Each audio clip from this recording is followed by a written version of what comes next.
لو مهتم تستثمر في اي نشاط تجاري وحابب يكون ليك مكان في قلب التجمع الخامس، النهارده جبنا لكم سي ارد مول.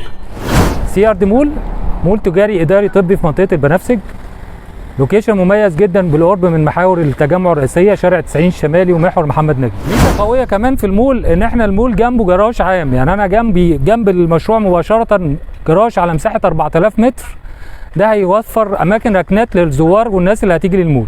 يعني مش شرط ان هو العميل يركن في الجراج بتاع المول، لا كمان في جراج بره المول. فانا اوريدي كده انا ضامن الترافيك وزحمه كبيره جدا هتحصل في المكان. المساحات المتاحه حاليا في التجاري تستارت من 50 متر. الاسعار بتستارت من 140,000 جنيه. لو انا بتكلم في الوحدات الاداريه ستارت المساحات من 40 متر، ومتوسط سعر المتر 98,000، ده متشطب بالكامل. عندنا بيمنت بلان مميزه جدا، مقدمات 10% وتسهيلات لغايه 7 سنين. تواصل معانا عشان تستفاد بخصم اللونش 10% خصم فتره اللونش بس.